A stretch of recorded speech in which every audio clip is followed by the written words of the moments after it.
श्री स्वामी समर्थ. जय जय स्वामी समर्थ. स्वामींचं नाव घेऊन मी आजच्या ह्या नवीन व्हिडिओला सुरुवात करते.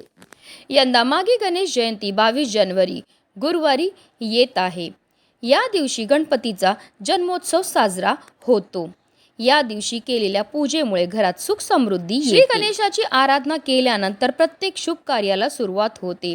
गणपती, विघ्नहर्ता, विनायक आणि एकदंत अशा वेगवेगळ्या नावाने श्री गणेशाला ओळखले जाते. त्यात गणेशाचे आगमन प्रत्येकाच्या घरोघरी होणार असून भाविक त्याची आतुरतेने वाट पाहत आहेत. हिंदू पंचांगानुसार गणेश जयंती दरवर्षी माघ महिन्यातील शुक्ल पक्षाच्या चतुर्थी तिथीला साजरी केली जाते. माघ महिन्यातील ही गणेश जयंती माघ विनायक चतुर्थी किंवा गणेश जयंती किंवा तिलकुंद चतुर्थी म्हणून ओळखली जाते. भाद्रपद महिन्यातील चतुर्थी ही मुख्य गणेश चतुर्थी असते, तर माघ महिन्यातील चतुर्थी ही माघी गणेश जयंती म्हणून साजरी केली जाते. या दिवशी गणपतीचा जन्म झाला म्हणून याला गणेश जयंती म्हणतात. गणपती हा विघ्नहर्ता असल्याने या दिवशी त्यांची पूजा केल्याने सर्व संकट दूर होतात आणि जीवनात सुख समृद्धी येते. या दिवशी गणपतीची विधिवत पूजा, आराधना आणि व्रत केले जाते, ज्यामुळे मनोकामना पूर्ण होतात. भाद्रपद चतुर्थीला मोदकाचा नैवेद्य असतो, तर माघी गणेश जयंतीला तिळाच्या लाडवाचा नैवेद्य हा गणपती बाप्पांना दाखवला जातो. माघी गणेश जयंतीला वरद चतुर्थी किंवा तिलकुंद चतुर्थी असं म्हटलं जातं. पौराणिक कथेनुसार याच दिवशी भगवान गणेशाने नरांतक राक्षसाचा वध करण्यासाठी कश्यपांच्या कुटुंबात विनायक नावाने अवतार घेतला होता. भाद्रपद चतुर्थीला गणपती पाहुणा म्हणून येतो, तर माघ चतुर्थीला त्यांचा वाढदिवस साजरा केला जातो. या दिवशी गणपतीचे तत्व पृथ्वीवर नेहमीच्या तुलनेत 1000 पटीने जास्त कार्यरत असतात. आणि म्हणूनच माघी गणेश जयंतीच्या दिवशी आपल्याला पूजा तर करायची, सेवा तर करायची, पण त्याचबरोबर काही प्रभावी उपायसुद्धा करायचे आहेत.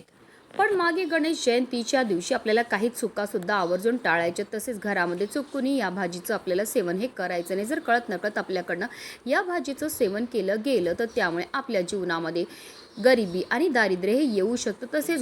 तसेच या एका पदार्थाचं आवर्जून आपल्याला गणपती बाप्पांना नैवेद्य हा दाखवायचा आहे, ज्यामुळे आपल्यावर गणपती बाप्पा हे प्रसन्न होणार आहेत आणि आपल्या जीवनामध्ये सुख, समृद्धी, ऐश्वर हे कायम टिकून राहणारे आपल्या सर्व इच्छा, मनोकामना साक्षात गणपती बाप्पा पूर्ण करतील. त्याबद्दल सविस्तर आणि महत्त्वाची माहिती मी तुम्हाला या व्हिडिओमध्ये देणार आहे. तो व्हिडिओ पूर्ण पहा आणि जर तुम्ही माझ्या चॅनलवर नवीन असतील तर चॅनलला सबस्क्राईब करा आणि शेजारी बेल आयकॉन सुद्धा प्रेस करा.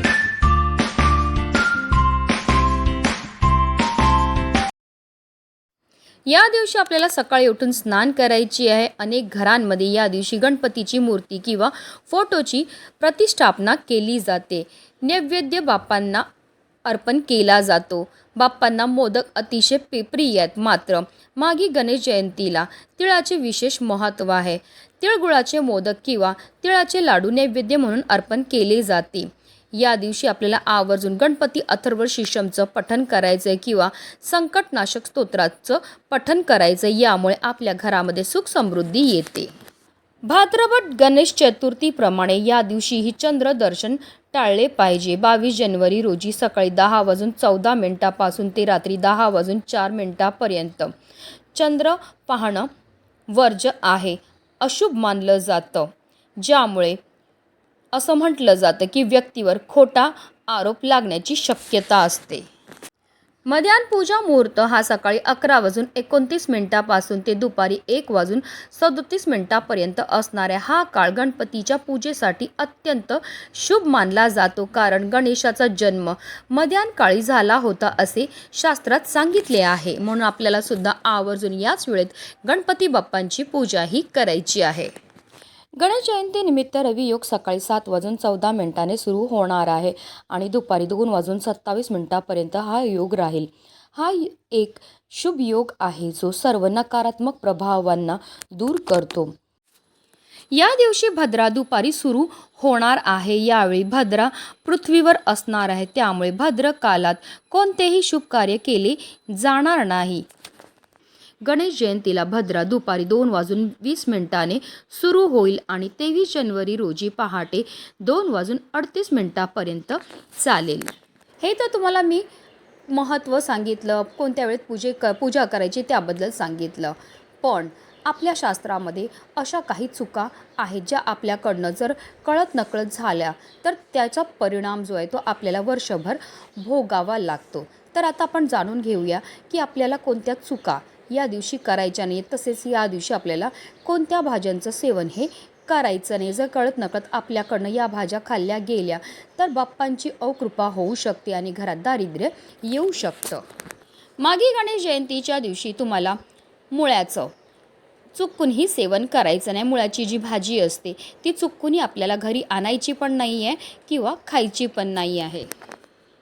शास्त्रानुसार चतुर्थीच्या दिवशी मुळा खाणं हे गोमांसाच्या सेवना इतके पाप मानले गेले आहे.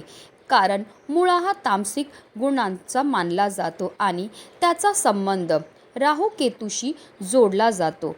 गणपती बाप्पा हे बुद्धीचे देव आहेत आणि मुळ्याच्या सेवनाने बुद्धी भ्रष्ट होते असा उल्लेख पुराणात आढळतो. विशेषतः मागी गणेश चतुर्थीला मुळा खाल्ल्याने घरात कटकटी वाढतात, धनहानी होते आणि आरोग्याच्या समस्या उद्भवू शकतात. तसेच गणेश जयंती आहे, तुम्ही व्रत नाही केलं तरीसुद्धा तुम्हाला तामसी पदार्थाचं सेवन हे करायचं नाही आहे. कोणत्याही प्रकारचं मांस, मटण, मच्छी, मदिराचं सेवन हे करायचं नाही. घरामध्ये सुद्धा करायचं नाही आहे किंवा घरातील इतर सदस्यांनी बाहेर जाऊन सुद्धा करायचं नाही. जर कळत-नकळत या वस्तूंचं सेवन केलं गेलं तर त्यामुळे आपल्या जीवनामध्ये अनेक प्रकारच्या समस्या, संकटांना आपल्याला सामोरं हे जावं लागू शकतं. तसेच या दिवशी आपल्याला चुकूनही कांदा आणि लसूणचं सेवनसुद्धा करायचं नाही आहे. कारण कांदा आणि लसूण हे तामसी पदार्थामध्ये येतं आणि गणपती बाप्पा म्हणजेच गणेश जयंतीच्या दिवशी गणपती बाप्पांचं व्रत हे आवर्जून केलं जातं आणि या दिवशी आपल्याला आवर्जून सात्विक अन्नाचं सेवन हे करायचं आहे. तसेच या दिवशी आपल्याला चुकूनही वांग्याच्या भाजीचं सेवन हे करायचं नाही. तसं तर वांग हे संपूर्ण चातुर्मासामध्ये तसेच कोणत्याही व्रतामध्ये सेवन केलं जात नाही, कारण वांगसुद्धा तामसी पदार्थामध्ये येतं. त्याचबरोबर तुम्ही जर गणेश जयंतीच्या दिवशी व्रत करणार असतील, फळाहार घेणार असतील तर या फळामध्ये चुकूनही तुम्हाला फणसाचं सेवन हे करायचं नाही, कारण फणससुद्धा तामसी पदार्थामध्ये येतो. गणेश जयंतीला तिळकुंद चतुर्थी असं सुद्धा म्हटलं जातं. या दिवशी तिळाचा वापर अनिवार्य मानला जातो. या दिवशी तिळाचे सेवन केल्याने शरीरातील तामसिक ऊर्जा नष्ट होते आणि सूर्याची सकारात्मक ऊर्जा प्राप्त होते.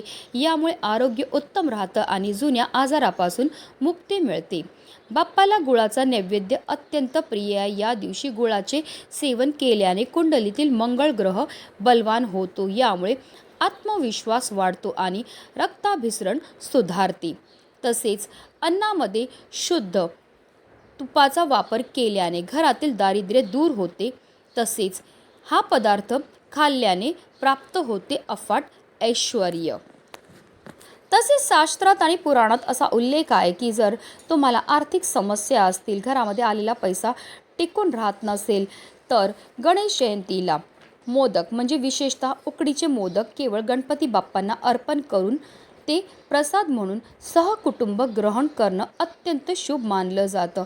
पण ऐश्वर्य प्राप्तीसाठी आपल्याला अजून एक गुप्त पदार्थ आहे जो आवर्जून खायचा आहे.